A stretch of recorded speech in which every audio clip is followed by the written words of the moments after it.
O Brasil é tão grande, tantos votos sendo disputados, mas é a região sudeste que está chamando a atenção e atraindo tanto Jair Bolsonaro quanto Luiz Inácio Lula da Silva. Não é por outro motivo. Aqui tem mais voto. A região concentra quase 43% do eleitorado nacional. Jair Bolsonaro quer ampliar as vitórias que teve no primeiro turno. É importante lembrá-las no Rio de Janeiro, em São Paulo e também no Espírito Santo. O presidente, que busca a reeleição, foi mais votado. Luiz Inácio Lula da Silva saiu na frente em Minas, na votação de 2 de outubro, e o desejo da campanha petista é segurar e ampliar Minas e reduzir a diferença nos outros estados. A gente está começando a falar sobre isso porque hoje a agenda do presidente Jair Bolsonaro foi aqui em São Paulo e nos próximos dias ele vai estar aqui. Já dou boa noite a Raquel, dou boa noite a Caio. Daqui a pouco Felipe Moura Brasil estará aqui no estúdio também. Algo inédito, acho que eu nunca encontrei com o Felipe aqui no mesmo estúdio.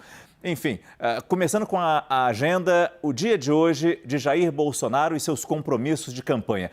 Uma das agendas do presidente, inclusive, será no Palácio dos Bandeirantes, sede do governo de São Paulo, local onde Jair Bolsonaro foi, por diversas vezes, duramente criticado no auge da pandemia pelo ex-governador João Dória. Quem tem os detalhes desse dia do presidente é o repórter Leandro Magalhães e é com ele que conversa agora ao vivo. Leandro, boa noite. Oi, Márcio, muito boa noite para você, boa noite a todos. Márcio, às 9 horas da noite, o presidente Jair Bolsonaro vai se reunir com o governador daqui de São Paulo, Rodrigo Garcia, no Palácio dos Bandeirantes, como você disse, sede do governo e residência oficial do governador daqui do estado. Antes, às 7 da noite, o candidato do Partido Liberal, Jair Bolsonaro, vai gravar um podcast. Agora há pouco, o presidente participou de um encontro com prefeitos, vice-prefeitos e vereadores no estádio Canindé, na zona norte de São Paulo. Ele estava acompanhado do candidato do Republicanos ao governo de São Paulo, Tarcísio de Freitas, do governador reeleito de Minas Gerais, Romeu Zema, do Partido Novo, e de integrantes do PSDB. No discurso, Jair Bolsonaro disse que o Brasil está arrumado, pronto para decolar e que o país é um exemplo para o mundo neste momento. Ele pediu empenho dos prefeitos, vice-prefeitos e vereadores para convencer mais eleitores da esquerda. Em entrevista à CNN e outros veículos, Jair Bolsonaro disse que vai a todos os debates, que vai ampliar ainda mais o apoio de prefeitos e vereadores pelo país. Jair Bolsonaro segue aqui de São Paulo até domingo, onde tem a agenda. Eu volto com você, Márcio, porque o barulho está grande aqui. É impressionante o barulho, até o tamanho do apoio que o presidente recebeu hoje neste evento. Obrigado, Leandro Magalhães. O Leandro já detalhou o que o presidente falou. Vamos ouvir, então, um trecho da fala do presidente Jair Bolsonaro, quando ele reforçou o que o governo tem feito pela economia e ainda disse aos presentes ali no evento que é preciso empenho nesta reta final de campanha. O Brasil está arrumadinho, está pronto para decolar. É um exemplo para o mundo a situação atual econômica do nosso Brasil. A nossa política de menos Brasília, mais Brasil vem dando certo e vamos continuar agindo dessa maneira. Mas o momento aqui é de decisão. Eu venho pedir para vocês mais do que o voto, o trabalho, o empenho. E dá para virar voto de lá para cá. Daqui para lá não vai voto, mas de lá para cá vem. Convencer indecisos. Vamos começar com a análise, por enquanto apenas com Raquel e Caio. Interessante que naquele take ali não deu para ver, mas Romeu Zema veio de Minas para cá para dar uma força nessa campanha, Caio. Boa noite. Boa noite, Márcio. Boa noite, Raquel. Pois é impressionante essa vinda do Zema aqui, né? Porque, na verdade, ele tem que virar voto lá, mas é uma manifestação de apoio, assim, né? Não deixa de ser bem clara, né? Tem uma questão do Zema... para além do mero alinhamento ideológico, tem uma questão interna, local, lá no Estado, né? Tem uma questão de sobrevivência, de necessidade, de governabilidade em relação às condições políticas dentro do Estado, a composição da nova Assembleia Legislativa. Então, isso ajuda a gente a entender todo esse abraço do Zema no presidente Jair Bolsonaro. Agora, essa agenda, é importante frisar, ela continua agora depois, né, no Palácio dos Bandeirantes. Tem um jantar, né, um jantar polêmico, até muita gente criticando o Palácio dos Bandeirantes sendo aberto dessa maneira, para o presidente Jair Bolsonaro, para fazer campanha num momento em que grande parte do PSDB, pelo menos os cabeças brancas, né, os fundadores do partido, se opuseram e estão declarando voto ao Lula. Mas uma agenda extensa e focada, muito focada aqui no Sudeste, onde tem aí 40% do eleitorado brasileiro, né, Márcio? Na Folha tinha até foto, Raquel, do tapete vermelho estendido dentro do Palácio dos Bandeirantes, exatamente no local onde João Dória, então governador, realizava as suas coletivas de imprensa Quem vai esquecer, diárias, né? Diárias na pandemia. Num conflito que a gente lembra bem entre o governo de São Paulo e o presidente da República. Raquel, boa noite. Boa noite, Márcio. Boa noite, Felipe, Caio. São Paulo é uma aposta da campanha do presidente Jair Bolsonaro para tentar contrapor um pouco a vantagem do presidente Lula no Nordeste. Mas eu estou com o Caio, eu acho que a grande briga aí é Minas Gerais. Por lá, o que está acontecendo? O Zema veio hoje para cá para conversar com os prefeitos de São Paulo, do estado de São Paulo, realmente está ali tentando marcar essa presença, mas o trabalho está muito intenso lá em Minas. Hoje estava falando com a campanha de Bolsonaro lá e eles apostam que está tendo um crescimento no entorno de algumas regiões metropolitanas. Belo Horizonte, Governador Valadares, ali para o norte de Minas, Montes Claros, eles estão com dificuldade na minha Juiz de Fora, na Zona da Mata, porque ali a prefeita é petista, Margarida Salomão, e ali está mais complicado de trabalhar, ali eles não têm identificado essa virada de votos. E uma coisa interessante de observar é que em Minas, quem está trabalhando para Lula com muita intensidade nos bastidores são os dois senadores, Rodrigo Pacheco, presidente do Senado, é o que as fontes nos falam, e me ajuda a cair o outro.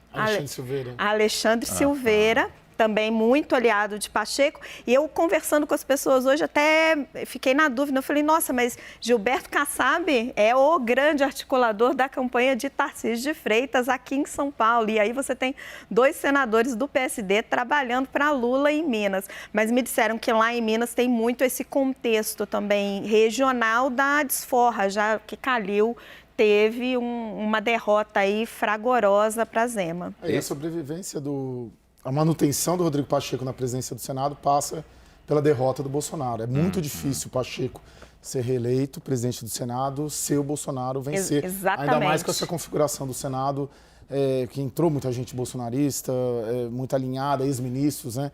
Então tem esse lance. Então também, esses dois senadores estão trabalhando pesado. Então é Zema conversando com os prefeitos de um lado e Rodrigo Pacheco e Alessandro Silveira. Nossa, eu tô com uma dificuldade com o nome dele hoje.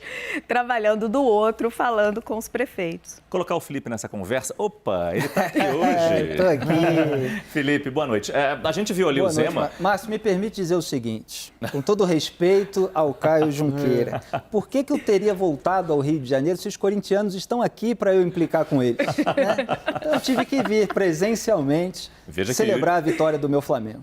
Dito isso, podemos conversar. Veja que Yuri nem está aqui. Né? Agora eu só tenho uma dúvida. A torcida do Flamengo não grita no estádio quando o time está pressionado? Porque os corintianos mandaram no Maracanã. É sempre assim? Você tá sem voz sempre um assim? pouquinho. A torcida dá margem para o Gabigol fazer aquele espetáculo. Você viu depois que ele bateu o pênalti e aí ele Eu só ouvi corintiano colocou gritar a no torcida Maracanã. do Corinthians Nossa, em silêncio. que bom que eu tô aqui no e meio, vibrou, né? trazendo de volta a torcida do Flamengo. Porque Felipe, o jogo é é assim, sempre são assim? altos e baixos, porque com emoção é mais gostoso. Mas flamenguista não grita, então, em estádio? Não, grita, até o Corinthians fazer o gol, empatar, e aí tem aquela emoção da virada nos pênaltis. O Corinthians começou na frente, depois tremeu. É mais gostoso, né? Voltando ao nosso assunto, que é tão agradável quanto o futebol, você não viu, quer dizer, você deve ter visto certamente a imagem, mas você não estava aqui ainda quando a gente mostrou. Era Bolsonaro ao lado de Zema, aqui em São Paulo, um encontro grande com prefeitos. Isso tem mais efeito do que os sertanejos do lado do presidente que a gente viu nessa semana, né? Os prefeitos eles têm uma influência direta ali sobre aquele eleitorado local que está sendo mapeado pela campanha bolsonarista para ver onde tem o maior voto potencial de ser virado. Raquel estava falando que a disputa ali mais centrada em Minas Gerais, me parece que é porque é onde há a maior distância entre o resultado do governador, que agora apoia o Jair Bolsonaro, e o resultado do Bolsonaro. Então é onde ele tem maior margem de crescimento. Embora haja esse crescimento em São Paulo, que preocupa muito a campanha do Lula, já cresceu bastante o bolsonarismo aqui. É como se tivesse mais horizonte em Minas Gerais. É claro que a atuação existe no estado do Rio de Janeiro, em São Paulo, em todo lugar onde ele tem os governadores, onde pode atingir a população de baixa renda que votou no governador, porque o governador tem a máquina pública, distribui benesses, mas não votou no Bolsonaro, porque tem rejeição, porque se encanta mais pelo discurso de preocupação com os pobres que é feito pelo Lula. Então, eles mapearam muito isso para trabalhar nesses locais. E só puxando o que o Caio falou sobre o Rodrigo Pacheco no Senado, só para lembrar que ele foi eleito presidente do Senado com voto dos petistas e dos bolsonaristas.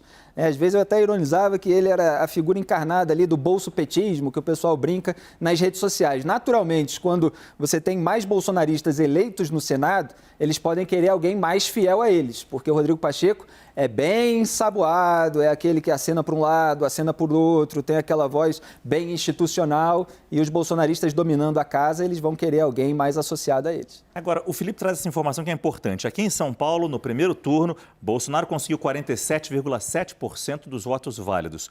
Lula ficou com 40,9%. Num estado com 34 milhões de eleitores, a diferença chegou a 1 milhão, quase 2 milhões, 1 milhão e 700 mil votos. Está se desenhando já um alargamento dessa diferença? Os trackings internos mostram isso já? Sim, mostram um distanciamento no estado de São Paulo, sim. O Bolsonaro conseguindo ter uma margem maior em relação ao Lula. Só que no Rio de Janeiro o Lula tem conseguido ir bem. Assim, o Bolsonaro não está conseguindo no Rio tem se encurtado a distância. Não chegou a 1 milhão de votos no Rio, se eu não me engano. Não me lembro. Estamos sem o Euripides hoje, Márcio, não faz pergunta difícil. Depois a gente liga o mapa aqui, a gente tenta aqui. Mas esse é o cenário, né? São Paulo alargando bastante, Rio de Janeiro com uma dificuldade de afastamento e Minas também, o Bolsonaro conseguindo uma ampliação. Mas a gente não sabe até que ponto isso é decisivo, porque no Nordeste o Lula conseguiu ampliar também. Então, de alguma maneira, isso anularia esse avanço do Bolsonaro aqui no Sudeste. E, Márcio, completando o Caio, tem muita diferença nas apurações quando você olha o tracking da campanha do Bolsonaro, os trackings da campanha do PT. Cada um passa informação diferente. Hoje eu fui tentar colher nas consultorias o que eles estão enxergando e uma consultoria me disse que o tracking diário dela mostrou crescimento de Bolsonaro. Depois ele recua com o episódio do pedófilo, com aquele caso que ainda não acabou, né? Agora está sendo explorado pelo outro ângulo, pela campanha do PT, pelo ângulo ali da insinuação de que as meninas estariam se prostituindo.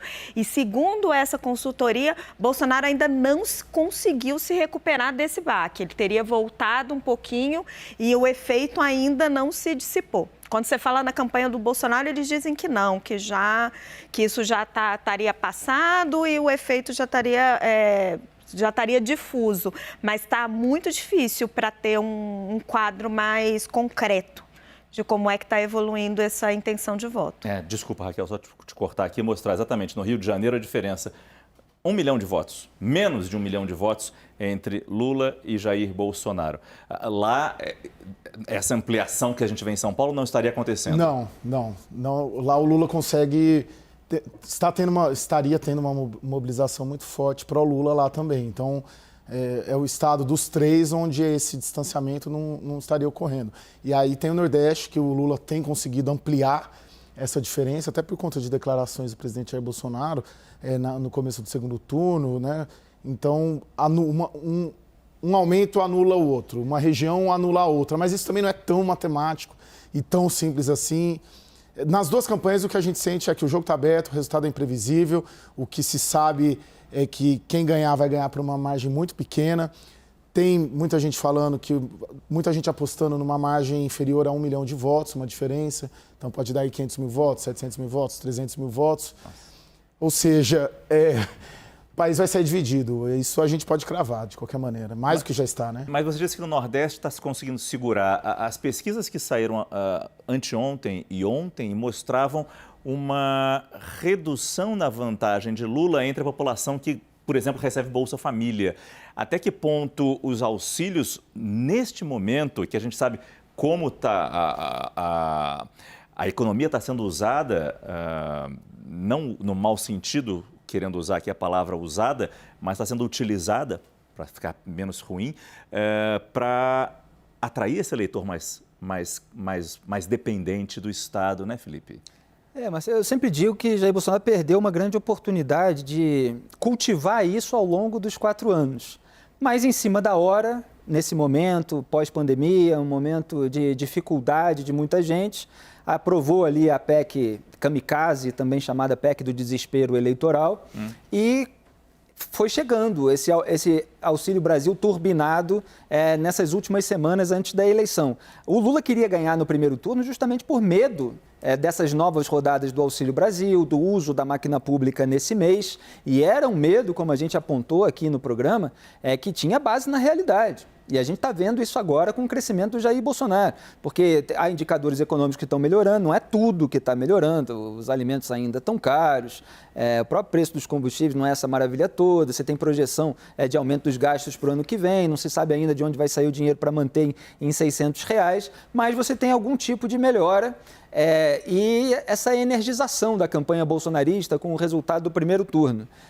Então, o Bolsonaro desperdiçou a possibilidade de cultivar isso ao longo do tempo, mas no final ele conseguiu um pouquinho e com essa prorrogação da disputa conseguiu mais um pouquinho. E o que eu quero chamar a atenção é que há responsabilidade dos petistas nisso tudo também, porque eles votaram a favor da PEC do desespero, como foi apelidada em razão da desvantagem que Jair Bolsonaro tinha na corrida eleitoral naquele momento. Claro que as pesquisas ficaram um pouco distantes no índice do Bolsonaro da realidade, mas a própria campanha monitorava e sabia que ele estava atrás e estava precisando de alguma cartada. O PT ficou numa sinuca de bico e não soube como fazer, porque se não votasse a favor, seria alvo da acusação que eles próprios sempre fizeram contra os outros.